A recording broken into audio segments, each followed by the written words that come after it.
Yiwu port in China's Zhejiang province, rising shipping costs are forcing some exporters to postpone their deliveries, and increasing backlogs are putting pressures on storage facilities. The goods started piling up in early April. There's barely any room left in our warehouses, but shipping could still be further delayed if the prices remain high.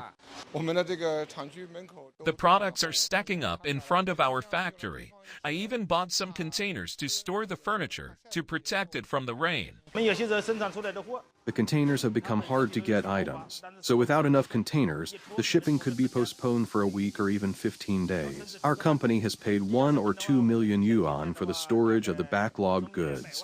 With shipping price hikes, a shortage in containers, as well as a decline in shipping capacity caused by the Red Sea tensions, many exporters in China are rushing to book spaces on cargo ships 3 weeks in advance. Shipping companies are frequently lifting charges on major sea routes. Some hotlines even saw a 4- to 5-fold jump.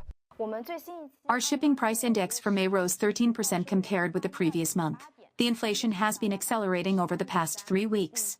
Some analysts say the shipping cost fluctuations will be for the short term, and that the pressures on exporters are nothing more than they can handle.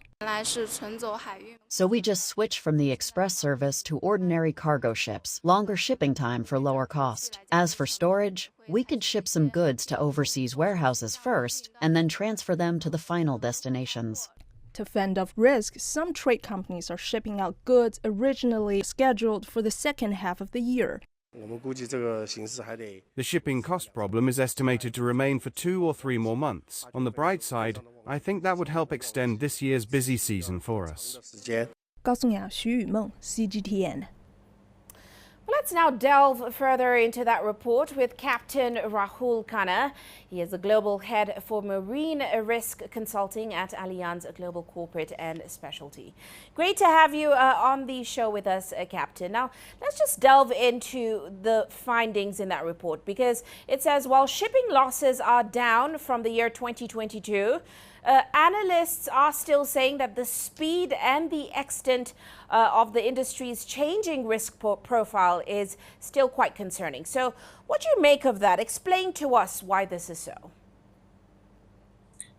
Good evening to you, and thanks for having me over. Yes, I think firstly, it's a remarkable performance from the shipping industry over the last decade, where we have reduced the total losses in shipping by as much as 70%. But at the same time, before we start congratulating ourselves, there are quite a few dark clouds on the horizon. And the risk profile, as you rightly said, has been changing in the last decade quite significantly. And now we are talking about shipping being increasingly involved in geopolitical conflicts. Initially, it was the Ukraine and Russia conflict, and of late we have seen for the last months or so, the conflict has spread out. And now we are looking at the Gaza war impacting the Red Sea transit and the Suez Canal transit. Consequently, a large amount of ships are now unable to pass through, or they have decided to take the much longer route, which could take additional 15 days across the south of the African continent. Now, that profile change means that originally the accidents which we used to see used to come from traditional perils of the sea, like fire, like collisions and groundings. But now we are looking at ships being lost and ships being damaged because of the conflicts. And as I said, shipping as an industry has been increasingly involved involuntarily into these conflicts. So that's one aspect of the changing profiles of ships. But we also have the issue of the ships becoming larger and larger over the years.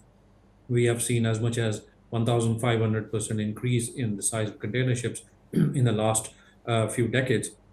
That means the size of the ships and the amount of cargo they carry is increasingly, exponentially increasing. And that causes further problems when these ships or large vessels are involved in incidents like fire or grounding and others. And of course, all this leads to such a supply chain disruption, which you already have heard from the previous speakers. Well, before we get more into the impact of these challenges, I want to talk a little bit about the nature of these challenges. And like the report mentioned, Piracy is on the rise. You talked about geopolitical conflict and war. There's also disruptions caused by drought and, of course, climate change. Give us a sense of how serious these challenges are. For example, why is piracy on the rise? Well, I think if you remember a few years ago, 5 years ago, piracy in the Horn of Africa region and Gulf of Aden was a very serious problem. We had hundreds of ships being hijacked, thousands of crew members were stuck, and there were ransom demands being made by these pirates, especially in the Somali region. Now, that problem was solved to quite an extent by the use of international naval forces in the region, patrolling the area, and also use of armed guards on board ships, which the owners and charterers put up to deter the pirates coming on board and hijacking these ships. But this was back in 2020 when we managed to get a handle on this problem. But now I think on the back of the Red Sea crisis, I think there's opportunistic pirates or groups are now coming back again, and the hijacking, we have seen some of the instances rising up again in the last year. In 2023, we had increase in the attacks on vessels from pirates, but also more number of hijackings and more number of crews taken hostages by this. So I think personally, this is a more opportunistic play that is happening because the ships are already suffering because of not being able to pass through that region, but whichever are going are increasingly careful, but also I think there are disruptions and rerouting of vessels going on in the region, and it seems piracy is up because of this opportunity that is presenting itself. What we are concerned with is that this piracy should not anywhere reach the levels of what it used to be in 2016, 17, and 18 in those years. And we will need to come together again to make sure this doesn't happen. Now, these risks and concerns are quite significant because 90% of international trade is, of course, across the ocean. So talk to us about how it's impacting not just trade, global trade, but also these shipping companies.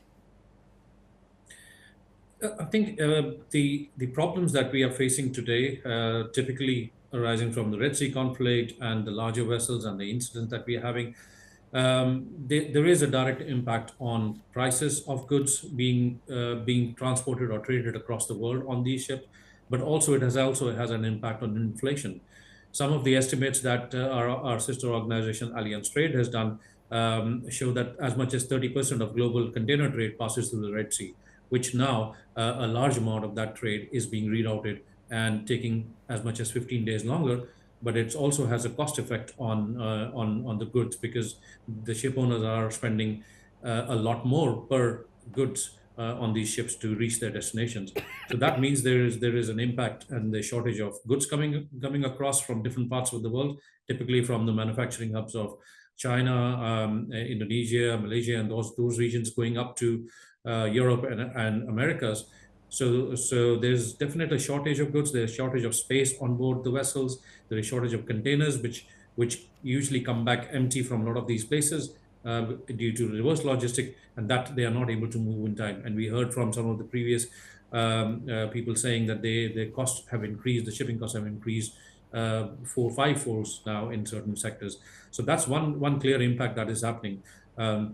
Of course, a lot of commodity themselves are also getting impacted. We saw after the Ukraine and Russia war that the grain supplies from Ukraine, which was one of the highest producers of grain in the world, were severely impacted. We have had now threats from some state actors saying that they will try and they can close the Straits of Hormuz, which is again a key choke point for oil. The oil tankers bringing out oil from the Middle East and across to the eastern and western markets of the world. If that gets disrupted, then we'll have another major problem. So I think over the years, what's happening is that shipping is becoming center stage in so many of these conflicts. A lot of these players, these shadow organizations and proxy wars that are happening are trying to get a lot more world attention by attacking ships and causing disruptions, so that there's a lot more impact for their actions. Now, these ships are being attacked by missiles and drones for which there's very little defense. And I think there is a serious danger to the crew members who are operating these ships, our seafarers who are running these ships all around. They never trained for such kind of attacks. And it is a very sorry scenario that they have to deal these problems. But overall, I think supply chain and prices are one of the biggest impacts that is going to happen. And of course, as you say, the speed and extent of the industry's changing risk profile is unprecedented. So then what is the solution to this changing outlook? Are there any clear solutions on the ground? And what are the challenges to surmounting these issues? I think there are one of the biggest challenges that we really did not speak about, which I think see in the long term, is the decarbonization of shipping, the climate change effect on shipping. And it is shipping has adopted quite aggressive targets for 2050. They are pledging net zero for 2050, and there are interim targets for reduction of reduction of greenhouse gases emissions from ships. Now that would mean that there is huge amount of investments, capital investment required in the sector. Some are estimating this investment to reach in trillions of dollars for the shipping industry to achieve the targets that it has adopted, which rightly so needs to be done in the wake of what's happening, the damage to our environment. But that means the industry will need a lot more work in trying to find out new and alternative fuels that are much cleaner and greener. They have to make sure that the new designs are adopted in ships, which are much more efficient. And in similar way, these challenges will take up a lot of the shipping industry's attention in looking at trying to build ships which are much more greener and cleaner in the future. There are a few other aspects which are also something that we need to work on as an industry. We have now a huge demand of lithium-ion batteries, whether it's because of cars or whether it is because of the e-scooters, and in many other industries we are moving away from combustion fuels to electric fuels.